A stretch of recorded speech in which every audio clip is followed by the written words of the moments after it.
श्री गणेशाय नमः। हर हर महादेव। क्रमकांड बाई विभूति नारायण पांडे शास्त्री, महामाया नगरी, अंबिकापुर, छत्तीसगढ़। गीता ज्ञान चैनल में आप सबों का हार्दिक स्वागत है। माताओं, बहनों, प्रिय साथियों, आप लोग कैसे हैं? ऐसा करता हूं कि आप सब अच्छे से होंगे और अच्छा से होना भी चाहिए। तो आज मैं भगवान श्री गणेश और माता सरस्वती के चरण कमलों का वंदना करता हुआ अपनी कक्षा को प्रारंभ करता हूं। तो प्रिय साथियों, आज हमारी कक्षा का जो विषय है वह है कुंभ राशि, शनि उदित अवस्था में। तो मेरे कुंभ राशि में जने मेरे दीन बंधुओं एवं मातृ देवी शक्तियों, आप सबों को अपने ही चैनल गीता ज्ञान में मैं हार्दिक अभिनंदन करता हूं। कुंभ राशि के जातकों को सफलता और समृद्धि को चार चांद लगाने वाला महीना साबित होगा। कैसे होगा उसे हम जानेंगे। कौन सी वो तारीख है जिसमें आपको बहुत ही उन्नति प्राप्त होगी, उन तारीखों को जानेंगे। किन तारीखों में सतर्क रहने की अब आवश्यकता होगी, इस बात को भी हम जानेंगे।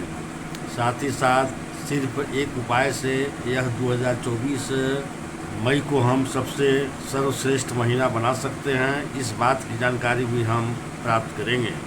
एक एक करके हम बातों को समझते हैं। यह समय है समृद्धि का और साथ ही साथ उच्च बुलंदियों का प्राप्त करने का। सर्वप्रथम प्रारंभ करते हैं अपने राशि से, जहां से शुरुआत है। शनि देवता का शुरुआत हमने इसलिए कहा, मार्च महीने में ही शनि देवता यहाँ उदित अवस्था में आ गए हैं।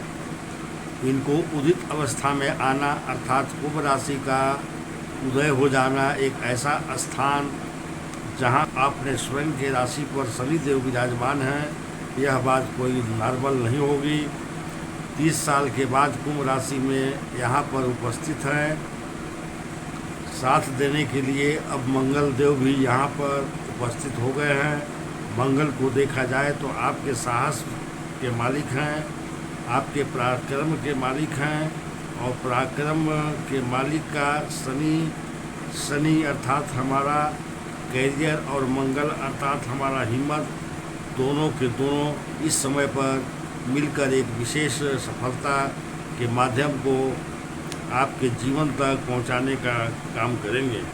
क्योंकि मंगल तीसरे घर के स्वामी हैं, उस कारण से भी यहाँ पर बहुत अधिक परिश्रम यदि हमने यहाँ पर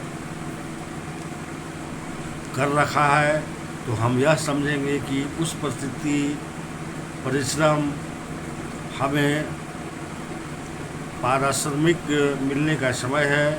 यहीं पर मंगल के पास बुध जो हैं वो आपके दशमेश है, अर्थात आपके कैरियर के स्वामी जो मंगल हैं उनका संबंध ऑलरेडी शनि से बना हुआ है। कर्म क्षेत्र में एक विशेष दायित्व को प्राप्त कर सकते हैं। कोई हम काम कर रहे हैं जिसका हमें प्रगति चाहिए, उस कार्य के लिए हमें बाधाओं को फेस करना पड़ रहा है। तो इस समय हमें कुछ प्रगति दिलाएगा। किसी विशेष व्यक्ति का समावेश होगा आपके जीवन में, इस समय पर दिखाई पड़ता है। किसी अन्य के माध्यम से भी आपके कार्य भी बनेंगे, उनके माध्यम से हम नए प्रगति को प्राप्त कर सकते हैं। क्योंकि आपके अपनी राशि पर प्रभाव है।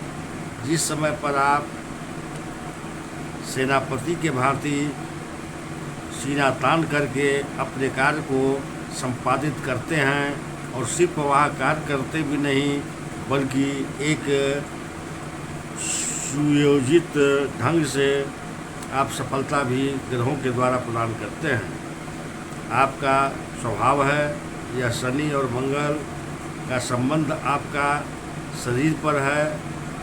स्वास्थ्य के दृष्टिकोण से देखा जाए तो इस समय आपके अनुकूल स्थिति में शनि जब अपने स्वयं के राशि पर आते हैं, मंगल जैसा कोई पराक्रमी ग्रह आ जाए तो पराक्रम से परिपूर्ण अर्थात वहाँ पर भी एक सफलता और अच्छी स्थिति स्वास्थ्य के लिए देखने को मिल सकती है।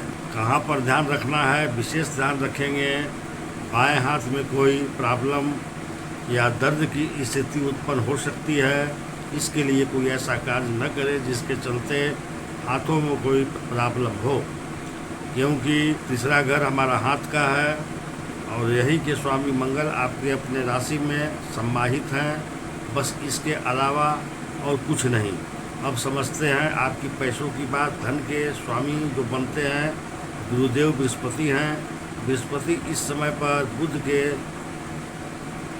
साथ एक साथ सम्माहित है। तीसरे घर पर गुरु एक तरफ भाग्य है, तो बुध हमारी बुद्धिमत्ता को प्रखरता का कारक है। गुरु बुध के संयोग से ही जिसके कारण हम निर्णय ले पाते हैं, बेहतर प्रयास हम कर पाते हैं।